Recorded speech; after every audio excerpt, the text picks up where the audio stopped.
Hola, hola, hermosos seres de luz, y continuamos con este bonito espacio de lectura con Los Ángeles, Club de Lectura Espiritual. Seguimos con este libro, ya terminándolo precisamente esta semana. Recuerden que en este canal van a encontrar algunos capítulos de este bonito libro de Rayo Guzmán, Cuando mamá lastima, unas historias bien importantes y considerables para aquellos que estamos buscando o que están buscando sanar la relación con mamá, darle una mirada, una perspectiva diferente. Así que hoy nos vamos a adentrar en un capítulo que se llama Lo Irreversible. Recuerda que hacemos lectura, pero también te voy a ir entregando algunas perlas de los ángeles, mensajes de los ángeles, e incluso hacer proceso de sanación con ese ser que es tan maravilloso, tan importante en tu vida, que a veces no logramos entender muchas cosas. Así que este capítulo empieza, como todos los anteriores, con una frase. Dice, si el presente trata de juzgar el pasado, perderá el futuro. Esta frase es de Winston Churchill. Importante, y nos habla de los estados del tiempo. Imagínate que hay algo especial en la espiritualidad que tiene que ver directamente con estar en atención plena, el famoso aquí y ahora, estar en el presente. No sé si de pronto has escuchado esas afirmaciones.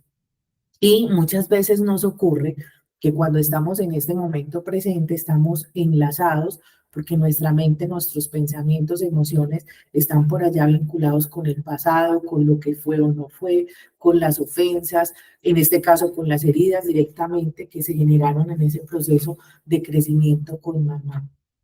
Así que cuando estamos tan atados, vinculados allá, es como que hiciéramos una cadena energética, como si literal tú estuvieras pegado a toda esa situación, arrastrándola.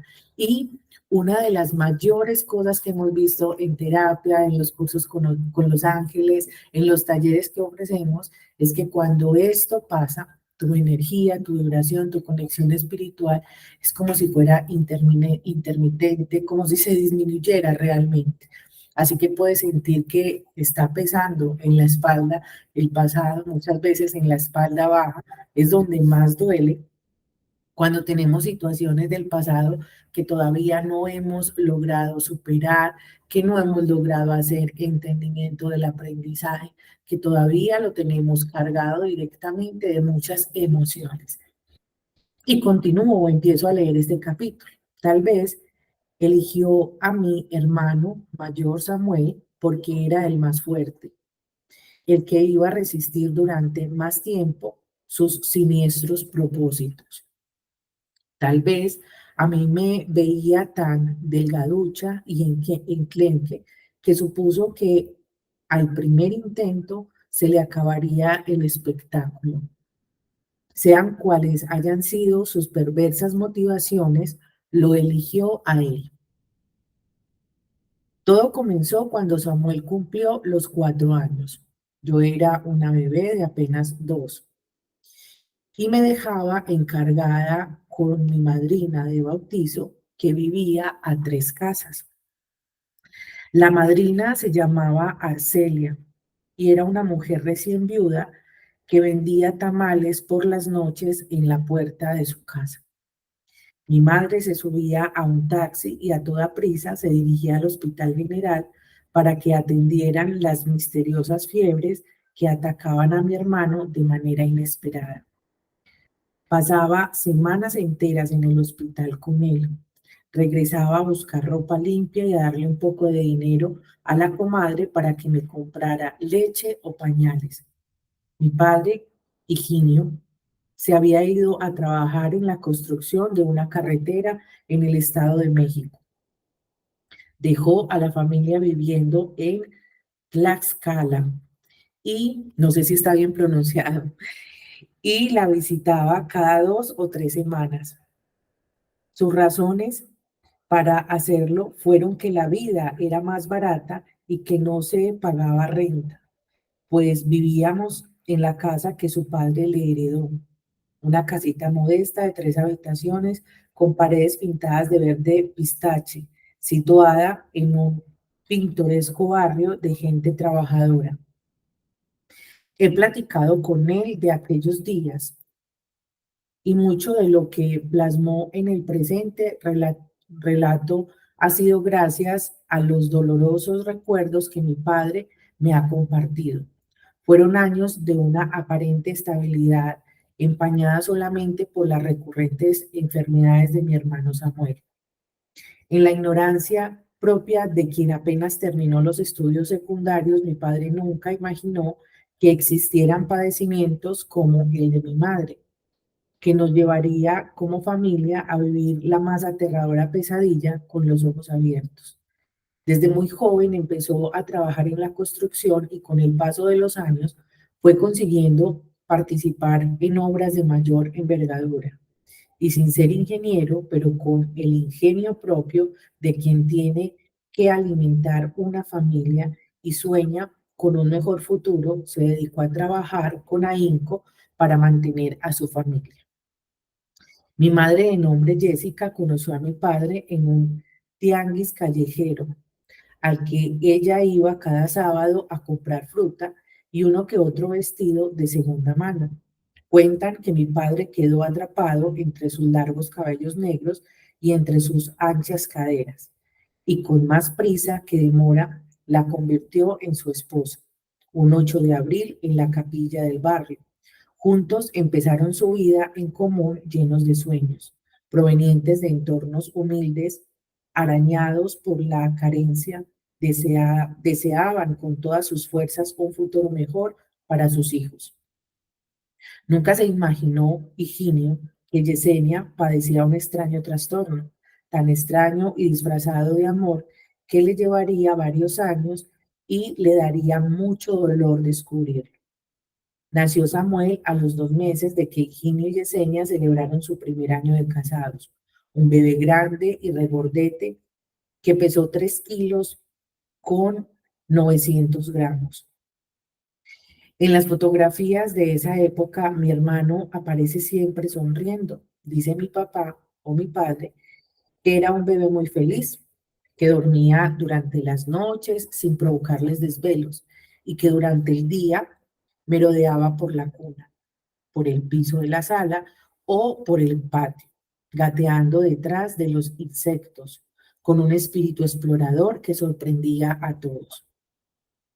En esa época, la madre de mi padre, mi abuela Enriqueta, se fue a vivir con ellos para ayudar a mi madre en, en la cuarentena. Y su estancia se alargó hasta después de mi nacimiento. A los 2 años, 3 meses de nacido Samuel, llegué a este mundo sumergida en un frágil empaque de 2 kilos con apenas 100 gramos. Fui carne de incubadora y hasta a mi padre le daba miedo sostenerme entre sus brazos porque ese que sentía que me iba a deshacer. Todo lo contrario a mi hermano Samuel, que crecía fuerte y lleno de energía, travieso y juguetón a más no poder, me bautizaron a los 3 meses con el nombre de Cecilia. Sin embargo, el consentido de mi madre y el preferido de la abuela Queta siempre fue Samuel. Recién cumplí los 8 meses, la abuela se regresó a su pueblo porque ya se sentía achacosa y cansada. Mi madre tomó por completo la responsabilidad de sus hijos y de su hogar. Ante mi padre y ante los demás era una diligente esposa que disfrutaba de cuidar de sus retoños y la recuerdan barriendo la calle por las mañanas, canturreando alguna cumbia. Nadie vio venir la tragedia. En nadie germinó la sospecha de lo que estaba por suceder. El mensaje cultural por costumbre es que los hijos son amados por sus padres y que la familia es el mejor entorno para ellos, en donde son protegidos, cuidados y educados para la vida. Y en la mayoría de los casos así es. Es difícil pensar que los padres puedan maltratar a sus hijos y más difícil creer que su propia madre ponga en peligro sus vidas. Pero hay casos que es así y el de mi familia, es uno de esos. Mi hermano Samuel Comenzó a estar enfermo de manera recurrente. Le aquejaban fiebres y convulsiones, vómitos y diarreas persistentes. Mi madre pasaba largas temporadas en el Hospital General acompañando a mi hermano en su recuperación. Los médicos veían el árbol sin observar el bosque y le daban tratamientos de antibióticos y anticonvulsivos y el manejo que consideraban pertinente. Samuel salía del hospital restablecido y permanecía bien durante algunas semanas, para volver a recaer y ser sometido otra vez a innumerables estudios y a la inevitable hospitalización. Mientras tanto, yo me quedaba con mi madrina, que encendía velas y rezaba todos los santos por la salud de mi hermanito. Ahí vamos aprendiendo, revisando el contexto de Cecilia. Una niña o una persona que empieza a narrar su niñez, su proceso de nacer, el de su hermano, las actitudes de papá, de mamá, los roles, incluso los trabajos que ejercían. Importante porque le da contexto a todo eso que va a ocurrir a continuación. Mi padre se esforzaba más en su trabajo para no perder el seguro médico social y a su manera y con sus moderados recursos apoyar a mi madre en la atención del hijo enfermo. Mi madre no se separaba de mi hermano. Cuando estaba en casa no dejaba que nadie que no fuera ella se encargara de sus cuidados. Lo alimentaba, lo bañaba y con adoración absoluta se concentraba en atenderlo. Ante todos era la personificación de la madre portadora de un amor incondicional hacia su vástago, que dejaba la vida en el intento por sanarlo. No le importaban los desvelos ni la raquítica comida del hospital, con tal de estar al lado de su hijo en sus momentos en que tanto la necesitaba. Misteriosamente, mi hermano mejoraba cuando mi madre se ausentaba y nos dejaba encargados a los dos con la madrina Arcelia. Aquellos días en los que ella tenía que ir al pueblo a visitar a los abuelos, a acompañar a mi padre a la capital para realizar trámites o asistir a algún compromiso social, mi hermano recuperaba su salud, no se enfermaba, comía mejor y agarraba fuerzas. Se le veía con los cachetes sonrosados y hasta embarnecía.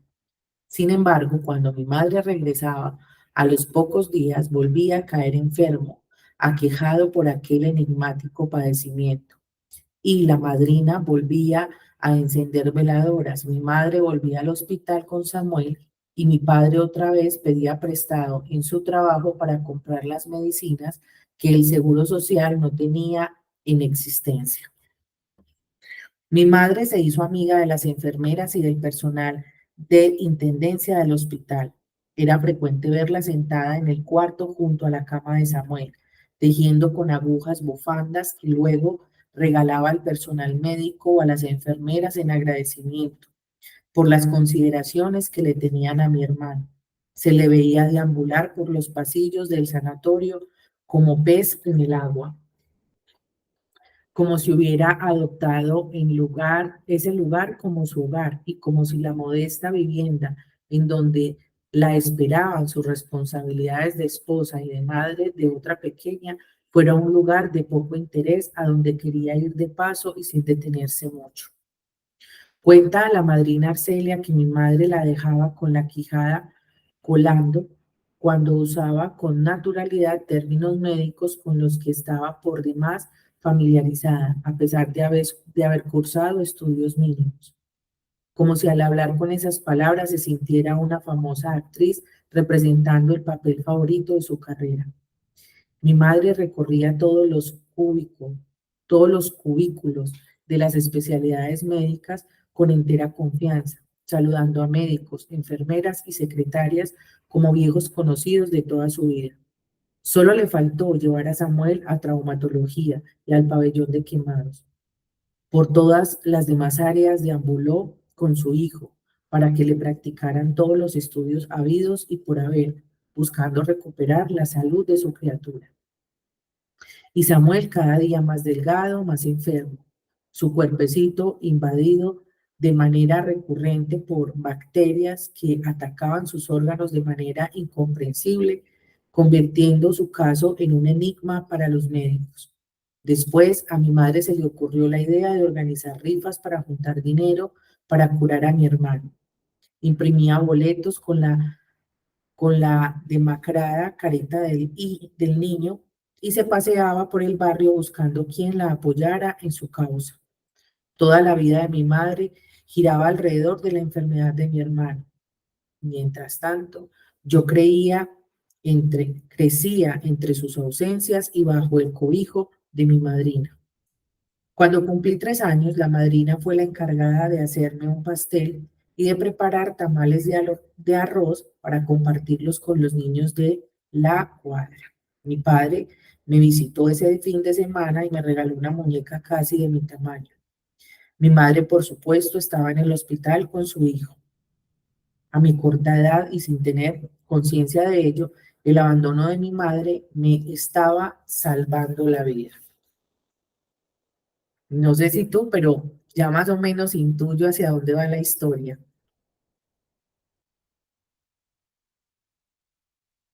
Vamos a continuar. Los síntomas de la enfermedad de Samuel desaparecían en el hospital y reaparecían en la casa. Y vestida con el disfraz de una madre amorosa, la madre mataba a su hijo poco a poco.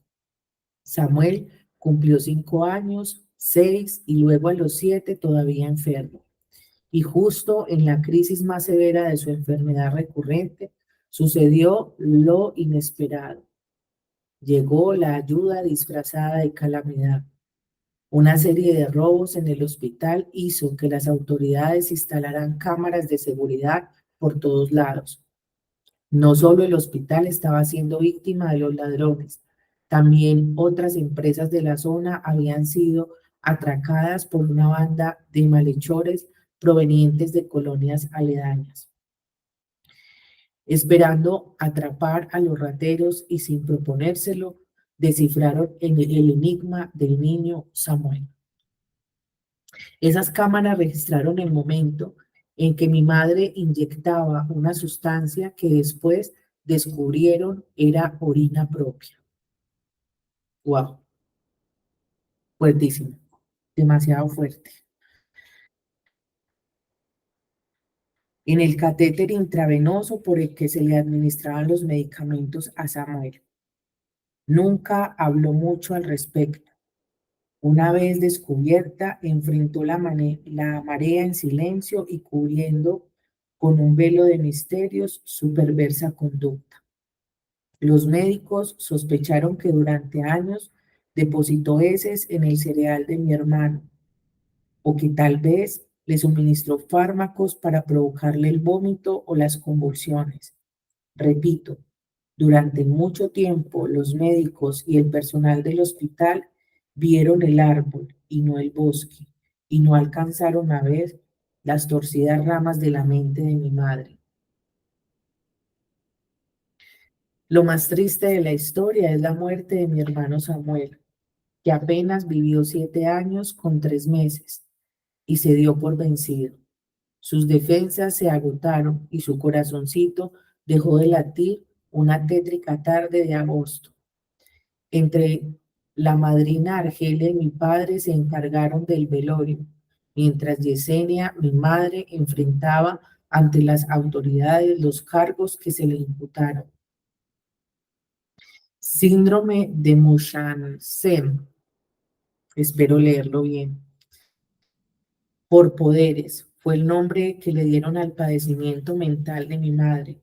Se trata de un trastorno que es una forma de maltrato infantil en la que uno de los padres induce en su hijo síntomas reales o aparentes de una enfermedad. Es más frecuente que sea la madre. Es un síndrome raro y poco comprendido. Fue bautizado así por el doctor Richard Asher en 1951 y es uno de los trastornos ficticios en la clasificación psiquiátrica internacional. Y su variante más conocida es el síndrome de Munchausen por poderes. en el que el adulto enferma a un niño. Casi siempre son los padres quienes lastiman a sus hijos. Con mucha mayor frecuencia es la madre la que lo hace, aunque no se descarta a niñeras o personas que tienen pequeños bajo su cuidado. Su nombre proviene de un mercenario militar alemán, Karl Friedrich Hieronymus, barón de Munchausen, famoso por narrar historias ficticias sobre sus conquistas y aventuras. Mi madre pisó la cárcel por unos meses y fue sometida a innumerables estudios psiquiátricos. La trasladaron a un hospital para enfermos mentales en la capital del país, donde permaneció 4 años y 6 meses. Una mañana fría de febrero la encontraron muerta en su habitación. Una versión cuenta que tomó matarratas de una botella que por descuido dejó un jardinero junto a una maceta. Otra versión dice que se robó fármacos de la enfermería y los tomó todos de golpe. Sea como sea, murió en un hospital entre médicos y enfermeras, como cuando cuidaba a Samuel en su convalecencia. Sin embargo, a ella le gustaba cuidar al enfermo y no ser la enferma, y creo que por eso prefirió quitarse la vida. Mi padre me dejó con mi madrina Arcelia durante 3 años más. Vendió la casa que habitábamos con mi madre, se deshizo de todo, de muebles, ropa, juguetes y cualquier objeto que hubiese sido tocado por ella. El sufrimiento que le provocó saber a su hijo muerto y a su esposa loca lo llenó de rencores el alma. Se alejó de familiares y amigos y jamás visitó a mi madre ni en la cárcel ni en el hospital. La madrina Arcelia era la que iba a echarle un ojo y llevaba noticias a la familia de mi madre, que no quiso saber nada de ella hasta el día de su muerte. Cuando regresó por mí, me llevó a vivir con él a la capital. Ya tenía una nueva mujer, Antonia, quien me crió como hija propia y con la que tuvo a sus dos medios hermanos, Joaquín y Leopoldo. El recuerdo de Samuel habita en ese rincón de nuestras memorias que se visita por descuido cuando el olvido nos traiciona. Cuando cumplí 18 años quise saber la verdad. Solo poseía retazos de esa historia que se fue diluyendo entre los brazos del tiempo. Primero hablé con mi madrina Arcelia y ella me proporcionó detalles de mis primeros años de vida y me dijo que hablara con mi padre, que nadie mejor que él estaba autorizado para abrir el ataúd donde se enterró el tenebroso recuerdo de mi madre, que después ella rellenaría los espacios en blanco que tuviera su relato. Así lo hice y en un acto de honestidad bondadosa, mi padre me lo contó todo. Muchos años me tragué el cuento de que mi madre se había enfermado, que había contagiado a mi hermano y que murieron los dos a causa de una extraña bacteria que les comió las entrañas. Después de conocer la verdad, fueron mis entrañas las que se llenaron de un ácido caliente que me hizo pasar del odio al resentimiento sin freno. Wow. Esta historia me tiene profundamente conmovida, literalmente llena de emociones, de pensamientos, tanto que he preferido leer recorrido antes que dar una postura o algún concepto o algún mensaje de los ángeles. Continúo. ¿Cómo se le perdona a una madre su abandono y que haya asesinado a uno de sus hijos? Lo imperdonable, lo incomprensible llenan el corazón de vacío, de rencores, y se voltea al cielo clamando justicia. De rodillas le pedí a mi Dios que su justicia se hubiera encargado de ella. Lo tenebroso de la conducta de mi madre me encajó un puñal en el alma, un dolor que se instaló en mi memoria. Me sentí atrapada entre los escombros de un pasado escabroso e irreversible, del que emergía la figura de una madre enferma, desquiciada, asesina. Pero la verdad, por más dolorosa que sea, es la verdad, y con ella completé los trozos que le faltaban a mi historia personal. Ahora estoy casada y tengo una hija. La he llamado María de los Ángeles, como si colocando ese nombre sobre su ser, la estuviera protegiendo, rodeándola de seres alados que velarán por ella durante toda su vida. Entre semana me dedico por completo a mi hogar y los sábados estudio una licenciatura en informática. Rogelio, mi esposo, es gerente en una caja de ahorro popular y es un hombre cordial y sencillo. En su sencillez radica su encanto, en su humildad su grandeza. Es un hombre bueno con el que no tengo secretos y quien al contarle la historia de mi hermano Samuel se conmovió hasta el llanto y me dijo, Cecilia, lo que sucedió no tiene olvido, pero tiene explicación. Libérate del odio y perdona a tu madre muerta, que el corazón rencoroso no conoce la paz. Te voy a repetir la frase del esposo. Cecilia, lo sucedido no tiene olvido, pero tiene explicación. Libérate del odio y perdona a tu madre muerta, que el corazón rencoroso no conoce la paz. Me he propuesto que la muerte de mi hermano Samuel no sea en vano.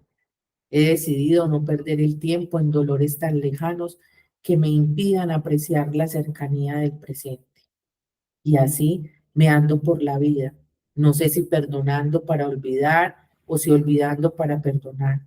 El perdón lo asocio con el corazón y el olvido con el pensamiento. Y he llegado a la conclusión que es mejor perdonar a mi madre que olvidarla, porque cuando el corazón está en paz, el pensamiento se vuelve más positivo. Siento que al perdonar se consigue recordar sin que duela. Se transforma lo oscuro en luminoso, lo rencoroso en compasivo y el pasado cruel en un presente tranquilo. Wow, una historia demasiado conmovedora, fuerte, impactante, llena de una cantidad de información que es importante y vale la pena pensar y reconsiderar en lo que debemos conocer la historia para poder perdonar. Una cosa sería conocer la historia de su hermano Samuel, de su mamá, de la muerte, pero sin el diagnóstico o el entendimiento de su síndrome o su trastorno mental. Otra cosa es cuando puedo ver el hecho bajo ese esquema, mamá enferma con un trastorno mental que la inclina a realizar una acción que a los ojos de otras personas generan profundo dolor, pero mucho más dolor cuando son los ojos propios de una hija que recién cumple 18 y decide conocer la historia completa. Dentro de las familias es muy posible, porque es muy posible, y de hecho en consulta, en nuestras terapias no lo encontramos, que las familias acomodan las historias. Acomodarlas es vender una versión que aparentemente genere menos dolor entre los familiares. Estas historias que son acomodadas, que son manipuladas, toda vez con el sentido de proteger ese tema de que no tengan dolor, no tengan tristeza, no alimenten rencor. En lugar de eso, las personas que están viviendo esa mentira lo sienten literal dentro de su mente, su intuición. De hecho, su voz interior dice, por ahí hay algo más. Y son personas que tienen unas grandes preguntas durante mucho tiempo en sus vidas. Recordemos acá Cecilia, que a los 18 empieza a indagar sobre esa historia, porque pese a la versión que le vendieron sobre la bacteria que tenía mamá, su hermano y ambos mueren por ella tiene por acá un presentimiento que la adentra en la historia completa, pero que además la pone de frente en combate con ese duelo para entender la muerte de ambos, producto de una enfermedad no tratada, de una cantidad de hechos y sucesos que se prestaban o se podían manipular, en este caso por mamá, para hacer ver a su hijo como enfermo. Algunos podríamos juzgar el comportamiento de esta mamá de ese daño hecho no solamente a Samuel que falleció, sino también a su papá y también a ella como hija que queda viva en este plano después con su familia. Pero si reconsideramos esta historia, podemos entender y humanizar propiamente a mamá, ya sea la de la historia o que hoy, en tu caso personal, en tu experiencia de vida, puedas humanizar también a tu mamá. Recuerda que ella, con todo lo que ha vivido, con todo lo que ha experimentado, también es un ser humano. Al ser humano está dispuesto a adentrarse en mente y corazón de una manera diferente a la tuya. Todas las historias pueden ser comprendidas o entendidas desde la perspectiva o desde los zapatos de esa persona, a lo que llamamos la famosa empatía. Luego, a empezar a desarrollar acciones, así como lo menciona Cecilia en este final de la historia, en donde se enfoca a trabajar el pensamiento y los sentimientos sobre esa situación. Requiere tiempo, requiere disciplina, requiere aperturar tu corazón, pensando que incluso el rencor tiene un efecto directo en ti. En una frase muy especial que repetí 2 veces y que le dijo su esposo Rogelio, y la voy a repetir. Cecilia, lo que sucedió no tiene olvido, pero sí tiene explicación. Libérate del odio y perdona a tu madre muerta, que el corazón rencoroso no conoce la paz. Es decir, que Cecilia, alimentando ese rencor, esa historia dolorosa, pudo haber vivido en el presente con todo ese pasado. Recordemos que ahorita al inicio estábamos hablando de la frase inicial de este capítulo, lo irreversible, que dice, si el presente trata de juzgar el pasado, perderá el futuro. Winston Churchill. Es decir, si hoy lo que haces es juzgar a esa mamá, en este caso de la historia, o piensa incluso en la propia, en la tuya, con sus defectos, con las cosas que han dolido profundamente, si las juzgas hoy en el presente con todo lo que se vivió en el pasado, te aseguramos que tu futuro aún está cargado de esa situación, es decir, que no quedó en el pasado, sino que la vienes cargando al presente y la estás proyectando profundamente al futuro. Requiere que dentro de tus días, si estás viviendo experiencias similares, tomes una decisión, pero además incorpores terapias y ejercicios de atención plena en el presente, de liberación del rencor, además de la meditación, puedes utilizar el tapping, puedes incluso valerte de algunos mudras en especial, de hacer escritura, pero la intención es poder sacar y liberar el rencor que habita en tu corazón. Cada que siente rencor y resentimiento, realmente esa situación no ha quedado en el pasado, sigue en el presente y la estás proyectando en el futuro. Sin más, este fue el capítulo de hoy, un capítulo bien, bien fuerte, bien complejo, con un desenvolvimiento y un entendimiento considerable en el caso de Cecilia, la persona de la historia, pero también te invito a ti que si hoy estás cargado o cargada de pasado, te permitas liberar y gestionar esto con terapia, ya sea en terapia con nosotros, ya sea en nuestro club de lectura, que también está súper invitado o invitada, porque ya se viene un precioso libro y es este mismo, pero en versión papá. Cuando papá lastima, también de Rayo Guzmán. Lo empezaremos el próximo miércoles. Creo que en fecha es 5 de junio 7 de la noche hora Colombia. Recuerda que la inscripción, el valor mensual que debes pagar por estar en este precioso club son 20.000 pesos colombianos mensuales y que vas a acceder a una poderosa terapia, a una poderosa lectura, algo que empieza a impactar profundamente nuestra mente consciente e inconsciente y los sentimientos y las emociones que a veces están cargados de pasado. Así que por favor, si esta historia te gustó, si te gusta que sigamos leyendo, déjanos saber en los comentarios, suscríbete, pero también comparte con otras personas que necesitan liberar el rencor y dejar entrar en su mente y en su corazón el tema del perdón. Un abracito de luz. Chao, chao.